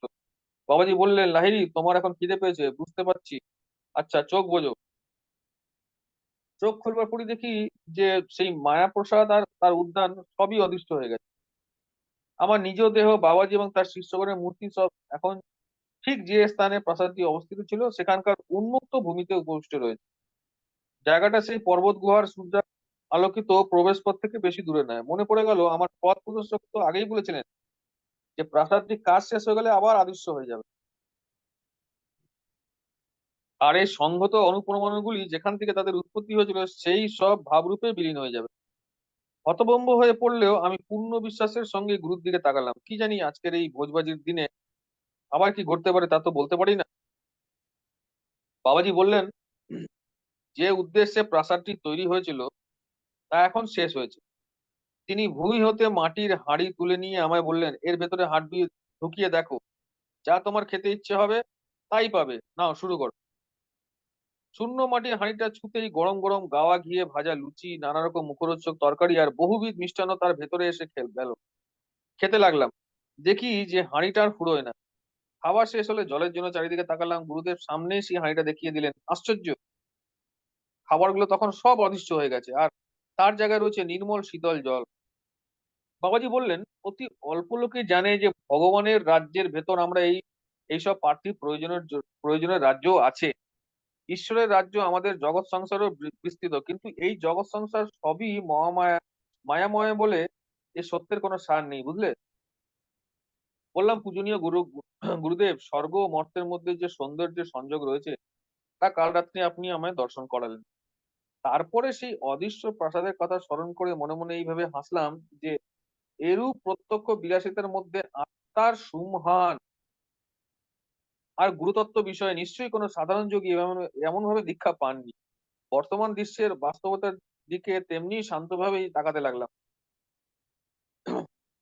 তৃণ শস্পবিহীন ভূমি, উন্মুক্ত আকাশ, মানুষের আদিম আশ্রয় পর্বত গুহা, সবই আমার চতুষ্পার্শ্বের দেবদূতের মতো সাধু সন্তদিগের স্বাভাবিক পরিবেশ বলেই বোধ হলো। সেদিন বিকালে আমি আমার কম্বল অনশনে বসে আছি, অতীত জীবনের ঈশ্বরলোক উপলব্ধিপুত। আমার গুরুদেবতা কাছে এসে মাথার উপর হাত বুলিয়ে দিলেন। তার পূর্ণ হস্তের স্পর্শে আমি নির্বিকল্প সমাধির অবস্থায় প্রবেশ করলাম। এই অবস্থায় আমি একাদিক্রমে 7 দিন ছিলাম। আত্মজ্ঞানের বিভিন্ন স্তর অতিক্রম করে আমি মৃত্যুহীন পরম সত্যের রাজ্যে প্রবেশ করলাম। মায়ার সব সীমাবদ্ধতা দূর হয়ে গেল। আমার আত্মা পরমাত্ম বেদিকায় সুপ্রসিদ্ধ হলো।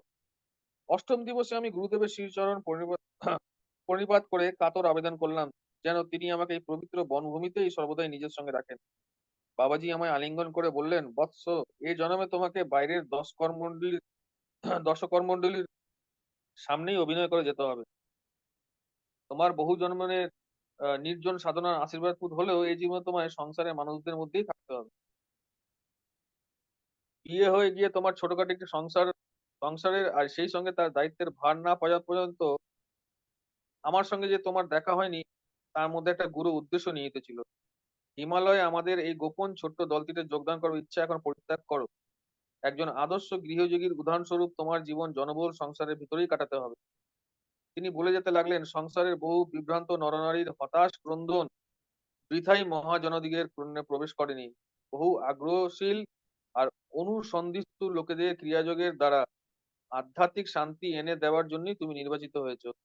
লক্ষ লক্ষ লোক যারা পারিবারিক বন্ধনে আর সংসারের গুরুভারায় বিব্রত, তোমার মতোই যারা গৃহী, তারা তোমাকে দেখে মনে আবার নতুন আশা পাবে। যোগ মার্গের সর্বোচ্চ অবস্থা যে গৃহস্থের পক্ষে অপ্রাপ্য নয়, তার পথ তোমাকেই প্রদর্শন করতে হবে। এই সংসারেই ভেতরেই কোনো যোগী যদি তার ব্যক্তিগত কামনা বাসনা বা আসক্তি পরীক্ষা করে আপন কর্তব্য সমূহ বিশ্বস্ত ভাবে পালন করে, তাহলে সে জ্ঞান দীপ্তির সুনিশ্চিত পন্থাই অবলম্বন করে। সংসারে ত্যাগ করতে বাধ্য হবার তোমার কোনো প্রয়োজন নেই, কারণ অন্তরে তোমার কর্মবন্ধন সব ছিন্ন হয়ে গেছে। তুমি এ জগতের লোক না হলেও তবু তোমায় এর ভিতরেই থাকতে হবে। এখনো তোমাকে অনেকদিন পারিবারিক কর্মজীবন নাগরিক বা আধ্যাত্মিক কর্তব্য সকল বিশ্বস্তভাবে পালন করতে হবে। সংসারী লোকেদের শুষ্ক হৃদয়ে একটা নতুন স্বর্গীয় আশার সঞ্চার হবে। তোমার সম-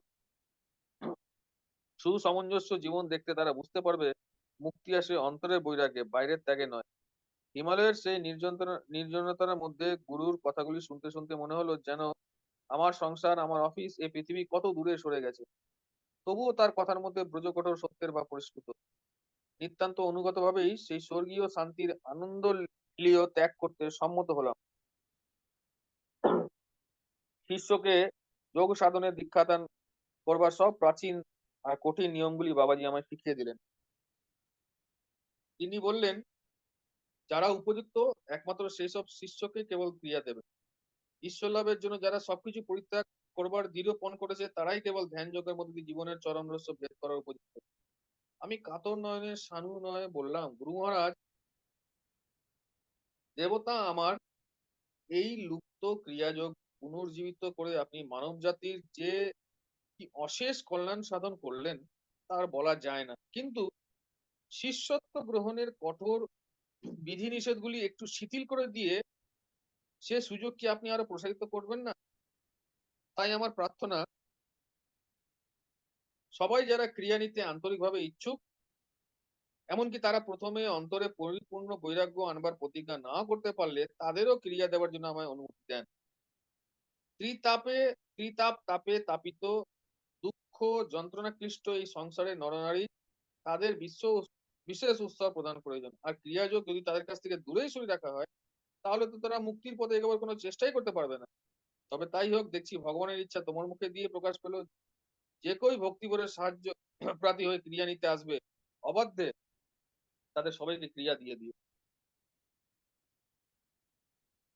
খানিকক্ষণ নীরব থেকে বাবাজি আবার বললেন, তোমার প্রত্যেক শিষ্যের কাছে ভগবত গীতার এই অমর শ্লোকটি উদ্ধৃত করে শোনাবে। স্বল্পম স্বল্পমস্য ধর্মস্য ত্রায়েতে মহত ভয়াত, অর্থাৎ যে ধর্মের অতি অল্প মাত্র অনুশীলনেও তোমার বিপুল ভয় থেকে পরিত্রাণ পাবে। তার পরদিন সকালবেলা বিদায় আশীর্বাদ নেওয়ার সময় গুরুদেবের চরণ প্রান্তে নতজানু হয়ে প্রণাম করতে তাকে ছেড়ে যেতে আমার একান্ত ইচ্ছা না বুঝতে পেরে তিনি সস্নেহে আমায় কাঁধের উপর স্নেহ ভরে একখানি হাত রেখে বললেন, প্রিয় বৎস, আমাদের মধ্যে কখনো কোনো বিচ্ছেদ নেই জানো। যেখানেই তুমি থাকো না কেন আর যখনই তুমি ডাকো না কেন, আমি তৎক্ষণাৎ তোমার কাছে গিয়ে উপস্থিত হব। তার এই অদ্ভুত প্রতিজ্ঞায় আশ্বস্ত হয়ে আর নবলব্ধ ভগবত জ্ঞানের স্বর্ণ খনির সন্ধান লাভে আনন্দ উৎফুল্ল ধীরে ধীরে পাহাড় থেকে নেমে আসলাম। অফিসে যেতেই সহকর্মীরা সব হই হই করে উঠলো, 10 দিন ধরে দেখা নেই, কোথায় গেল, কি হলো, হিমালয়ের জঙ্গলে নিশ্চয়ই পথ হারিয়েছ, এইসব তারা ভেবেই অস্থির। যাই হোক, আমাকে ফিরতে দেখে তারা আনন্দে উৎফুল্ল উঠলো। এরপর তারপর শিগগিরই হেড অফিস থেকে একটি চিঠি এলো। চিঠিতে লেখা ছিল, লাহিড়ী দানাপুরের অফিসে ফিরে আসবে। তার রানীক্ষেতে বদলি ভুলক্রমে হয়ে গিয়েছিল, আর একজন লোককে রানীক্ষেতের কাজের ভার নিতে পাঠানো উচিত ছিল। যাক, সব দেখে শুনে তো মনে মনে খানিকটা হাসলাম, এই ভেবে যে কি ধরনের ঘটনা উল্টাসুদ আমাকে ভারতবর্ষের এই সুদূরতম প্রদেশে টেনে এনে ফেলেছে। দানাপুরে ফেরবার আগে মোরাদাবাদে আমি এক বাঙালি পরিবারের সাথে দিন কতক ছিলাম। জন ছয়েক বন্ধু মিলে যখন একটি গল্পগুজব চলে, আমি কথাবার্তা আধ্যাত্মিক বিষয়ের দিকে ঘুরিয়ে দিলাম। আমাদের গৃহস্বামীটি বিরস বদনে বললেন, ভারতে আজকাল আর তেমন গোছের কোনো সাধু সন্ন্যাসী নেই। আমি সঙ্গে সঙ্গে তীব্র প্রতিবাদ করে বললাম, বাবু মশাই, আপনি বলেন কি? এখনো ভারত ভূমিতে খুব বড় বড় যোগী ঋষিরা আছেন। উৎসাহের আতিশয্যে আমার হিমালয়ের অদ্ভুত অভিজ্ঞতার কাহিনী তাদের সামনে বিবৃত করলাম। সেই ক্ষুদ্র দলটির অবিশ্বাস কখনো যায়নি। একটি লোক একটু সান্ত্বনা সুরে বললেন, লাহিড়ী, হিমালয়ের উঁচু পাহাড়ের হালকা বাতাসে তোমার মাথা একেবারে গুলিয়ে গেছে। যা বর্ণনা করলে তা সব দিবা স্বপ্ন ছাড়া আর কিছু নয়। সত্য ভাষণের উৎসাহে উদ্দীপ্ত হয়ে আমি অগ্রপশ্চাৎ বিবেচনা না করেই বলে ফেললাম, দেখুন, আমি যদি এখন ডাকি তাহলে আমার গুরু এই বাড়িতে এখনই উপস্থিত হবে। শুনে তো সকলের চক্ষু উৎসাহে প্রদীপ্ত হয়ে উঠলো। আর এরকম অলৌকিক উপায়ে কোনো যোগীকে আবির্ভূত হতে দেখবার জন্য যে সকলের আগ্রহ হবে, সেটা এমন বিশেষ কিছু আশ্চর্যের বিষয় ছিল না। যাই হোক, কিছুটা অনিচ্ছা সত্ত্বেও আমি একটি নির্জন ঘর আর দুই নতুন কম্বলের আসন চাইলাম। যোগীবর শূন্য হতেই আবির্ভূত হলেন। তিনি এলেই আমি আপনাদের ডাকবো। এখন আপনারা দরজার বাইরে একটু অপেক্ষা করুন, বলে দরজা বন্ধ করে দিল। তারপর ধ্যানে বসলাম। সকাতরে গুরুদেবকে ডাকতে লাগলাম। অন্ধকার ঘর শিগগিরই একটা স্নিগ্ধ মৃদু চন্দ্রালোকের ছটায় উদ্ভাসিত হয়ে উঠলো। তার ভেতর থেকে বাবাজির জ্যোতির্ময় মূর্তি প্রকটিত হলো। লাহিড়ী, তুমি একটা অতি তুচ্ছ কারণে আমায় ডাকলে। বাবাজির দৃষ্টি কঠিন। এ সত্য কেবল তাদেরই জন্য মনোপ্রাণে যাদের ঐকান্তিক আগ্রহ আছে, কারোর অলস কৌতূহল পরিতৃপ্তির জন্য নয়। চোখে দেখলে অবশ্যই বিশ্বাস করা সহজ না, তখন আর অস্বীকার করার কিছু থাকেই না। যারা তাদের স্বাভাবিক জড়বাদী সন্দেহ থেকে মুক্ত হতে পেরেছে, তারাই কেবল অতীন্দ্রিয় সত্য আবিষ্কার করতে পারে, এবং তারা তা পাওয়ার উপযুক্ত। তারপর অত্যন্ত গভীরভাবে বললেন, আমায় যেতে দাও। আমি তার চরণতলে পড়ে মিনতি করে বললাম, পূজ্যপাদ গুরুদেব, আমার গুরুতর ভুল এখন আমি বুঝতে পারছি।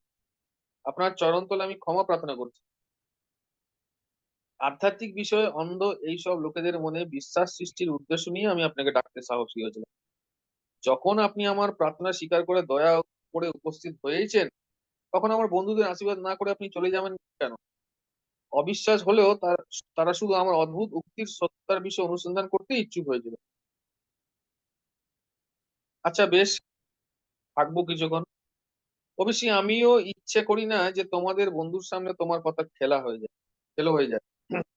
বাবাজির মুখমণ্ডল শান্ত কোমল হয়ে এলো। তারপর তিনি স্নিগ্ধ মধুর স্বরে বললেন, বাবা, এখন থেকে কেবল তোমার সত্যি সত্যি দরকার পড়লে ডাকলে তবেই আমি আসবো, সবসময় ডাকলে আর আসবো না। দরজা যখন খুললাম, একটা প্রগাঢ় নিস্তব্ধতা সেই ক্ষুদ্র দলটির ভিতর বিরাজ করছিল।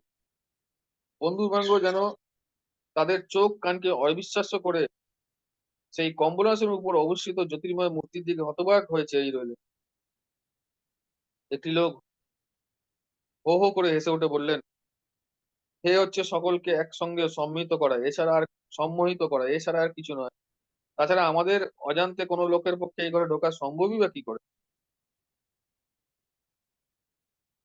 বাবাজি একটু মৃদু হেসে এগিয়ে গিয়ে প্রত্যেককেই তার শরীরের উষ্ণ দৃঢ়মাংস স্পর্শ করতে নিহিত করলেন। একে একে সকলের সন্দেহভাজন হওয়ার পরই সকলে ভীত ও অনুতপ্ত চিত্তে বাবাজির সম্মুখে মেজের উপর ভূমিষ্ঠ হয়ে সাষ্টাঙ্গে প্রণাম করলেন।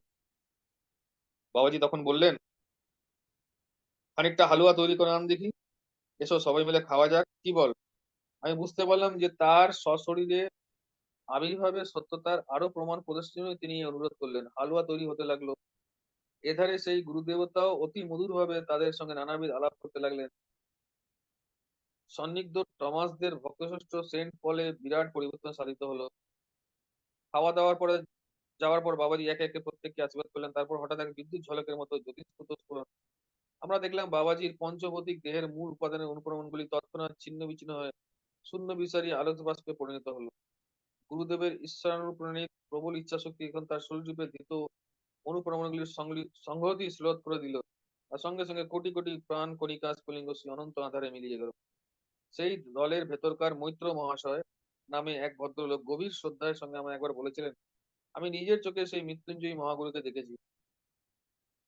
শিশুরা সাবানের ফ্যানে নিয়ে যেমন খেলা করে, আমাদের মহাগুরুও তেমনি দেশ ও কাল নিয়ে খেলা করেন।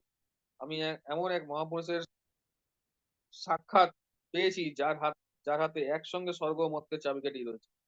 বলতে বলতে নবলব্ধ জ্ঞানের আনন্দলোকে তার মুখমণ্ডল উদ্ভাসিত হয়ে উঠল। শিগগিরই দানাপুর ফিরে এলাম। পরমাত্মায় মন দৃঢ় দৃঢ় সংলগ্ন করে আবার নানা রকম কাজ আর সাংসারিক কর্তব্যভার সব হাতে তুলে নিলাম। বাবাজি কথা দিয়েছিলেন, তোমার যখনই আমার দরকার হবে তখনই আমি আবার ফিরে আসবো। যে অবস্থায় পরে বাবাজির সঙ্গে লাহিড়ী মহাশয় আর একবার সাক্ষাৎ হয়েছিল, তার বিবরণ তিনি স্বামী কেবলানন্দ শ্রী যুক্তেশ্বর গিরিকে বলেছিলেন। লাহিড়ী মহাশয় তার শিষ্যদের কাছে নিম্নলিখিত ভাবে ঘটনাটি বিবৃত করেছেন। দৃশ্যটা হচ্ছে প্রয়াগে কুম্ভ মেলা। অফিসের কাছ থেকে অল্প কিছুর জন্য ছুটি নিয়ে সেখানে গেছি। কুম্ভ মেলায় যোগদানের জন্য বহু দূর দূরান্ত থেকে আগত সহস্র সহস্র সাধু সন্ন্যাসীদের সমাগম হয়েছে। সেখানে তাদের মধ্যে ঘুরে বেড়াচ্ছি। ভিক্ষাপাত্র হাতে একটি ভস্ম মাখা সন্ন্যাসীর প্রতি নজর পড়লো। মনে হলো লোকটা যেন ভণ্ড, বাইরে ত্যাগের বড়াই, কিন্তু মনে তার বৈরাগ্যের ছিটে ফোটেও নেই। যাক, সাধুটিকে অতিক্রম করে যেই এগিয়েছি, অমনি বাবাজির উপর বিস্ময়িত দৃষ্টি পড়লো। দেখে আশ্চর্য গেলাম যে তিনি একটি জটা জুটোধারী সন্ন্যাসীর সামনে হাঁটু গেড়ে বসে আছেন। অবাক কাণ্ড। তাড়াতাড়ি তার কাছে গিয়ে জিজ্ঞাসা করলাম, গুরুজি এ কি? আপনি এখানে কি করছেন?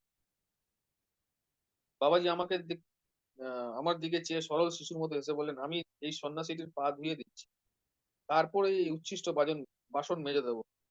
তখন আমি বুঝতে পারলাম যে তিনি আমায় এ শিক্ষা দিতে চাইছেন যে আমি যেন কারোর সমালোচনা না করি, আর উচ্চ নিচ্চ সকলকার দেহ মন্দিরে যেন ভগবান সমাবিষ্ট অধিকার করেছেন সেটাই যেন আমি মনে রাখি। মহাগুরু তারপর বললেন, জ্ঞানী অজ্ঞানী এই দুরকমই সাধুদের সেবা করে আমি সকল ধর্মের মধ্যে শ্রেষ্ঠ। ভগবানের কাছে যা সর্বাপেক্ষা প্রিয় তাই শিক্ষা করছি, নম্রতা আর বিনয়।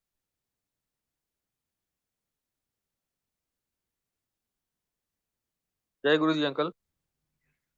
জয় গুরুজি মহারাজ। খুবই মানে কি বলা যায়, আমরা যখন পাঠে নিমগ্ন ছিলাম, আমি তো ব্যক্তিগতভাবে মনে হচ্ছিল অন্য কোনো জগতেই যেন চলে গেছি। অসংখ্য ধন্যবাদ এই পাঠের জন্য। বিশ্বনাথ সেনগুপ্ত আঙ্কেলকে এর উপর ওনার অভিমত ব্যক্ত করার অনুরোধ করার আগে আমি সবাইকে জিজ্ঞেস করতে চাই, কারো কোনো প্রশ্ন থাকলে আপনারা নিজেদের প্রশ্ন উত্থাপন করতে পারেন। প্রথমেই সমরেশ বসু আঙ্কেল, আপনার প্রশ্ন আপনি জিজ্ঞাসা করতে পারেন। জয় গুরুজি মহারাজ।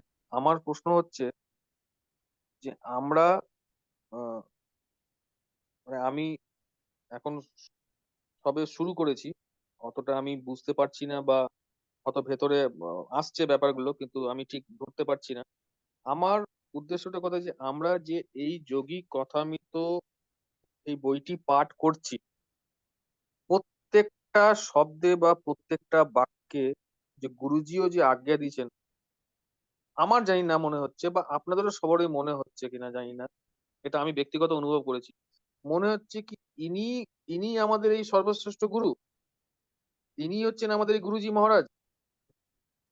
একটা ছোট্ট হালুয়া খাওয়ার এই যে শরীররূপী করে যে হালুয়া তৈরি করে করলেন, খেলেন, বা এর আগেও যিনি সশরীরে এক জায়গা থেকে দুই জায়গায় উপস্থিত, যিনি লাহিড়ী মহাশয় বাবু বা গুরুজি মহারাজ, ইনি কি মহাবতার বাবাজি, বা ইনারই সান্নিধ্যে আমরা রয়েছি?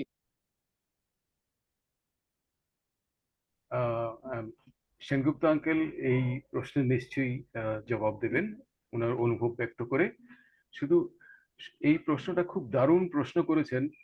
আম, এইটা আমি বলতে পারি যে একজন গুরুজির সেই সমকালীন একজন আন্টি, আহ, যিনি এইরকম ক্রিয়াযোগী দীক্ষিত, যখন প্রথম গুরুজির আহ, সম্মুখস্থ হন, গুরুজির সামনে যান, গুরুজির সেই উজ্জ্বল রূপ এবং সবকিছু দেখে ওনার মনেও সেই একই প্রশ্ন এসেছিল। তো আমি জাস্ট উল্লেখ করলাম বিষয়টা, বাকি সমস্ত কিছু বিশ্বনাথ আঙ্কেল ওনার অনুভব ব্যক্ত করে জানাবেন। জয় গুরুজি মহারাজ। জয় গুরুজি। দেখুন, এটা তো আহ, বলা মুশকিল আহ, যে গুরুজি বাবাজি কিনা। আহ, কারণ তার বিভিন্ন রূপ, আহ, বিভিন্ন ব্যাখ্যা আছে। এক হচ্ছে বাবাজি অমর, আহ, বাবাজির দেহ আহ, কখনো বিলীন হয়নি। আহ, গুরুজি কিন্তু নিয়ম মেনে তার দেহ ত্যাগ করেছেন। হুম। কিন্তু গুরুজির যে বাবাজির আহ, এবং বাবাজি বলা হয় যে হাজার হাজার বছর ধরে বাবাজি বিরাজমান। কিন্তু গুরুজি যে বাবাজির আহ, আশীর্বাদ পাননি, বা বাবাজির সঙ্গে দেখা হয়নি, বা বাবাজির থেকে সাধনা পাননি, এটা কিন্তু একটি যুক্তি থাকতে পারে যে হয়তো গুরুজির সঙ্গে বাবাজির কোনো যোগসূত্র ছিল।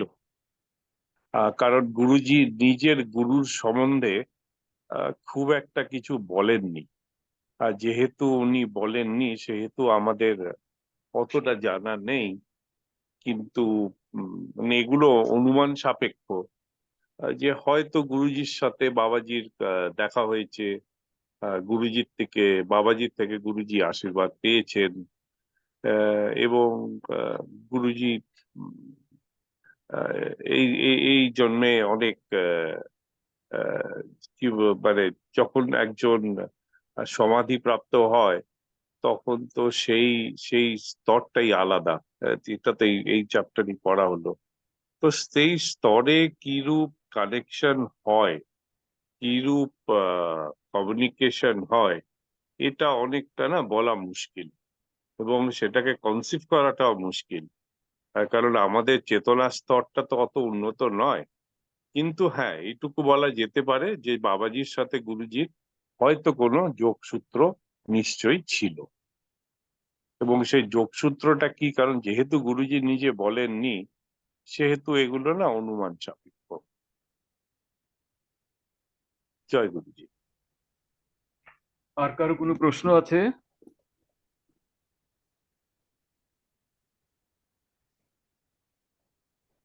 কারো কোনো প্রশ্ন থাকলে হ্যান্ড রেজ করুন।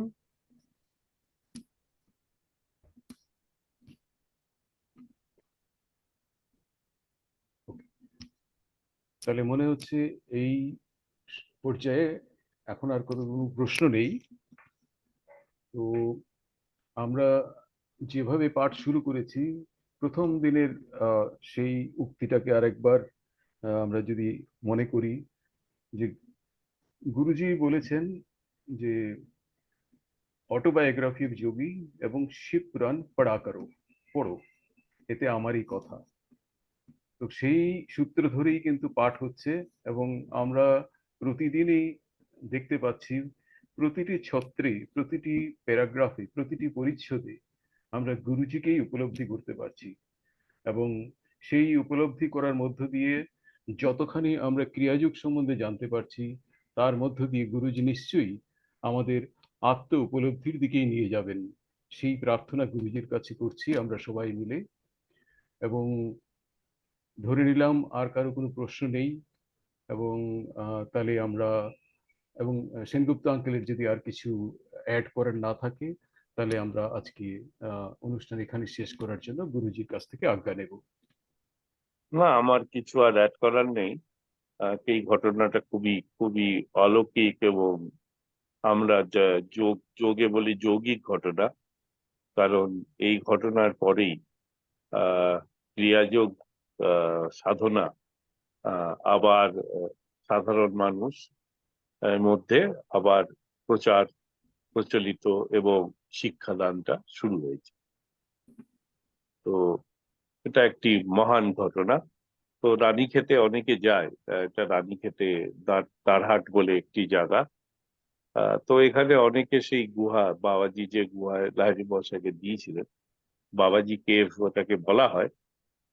এটা একটা তীর্থস্থানের মতন। অনেকে যারা ক্রিয়াযোগী বা যোগ ক্রিয়া করে, তারা অনেকে ওখানে যান, ইউটিউবে আপনারা অনেক দেখতে পাবেন। তো এই আর কি।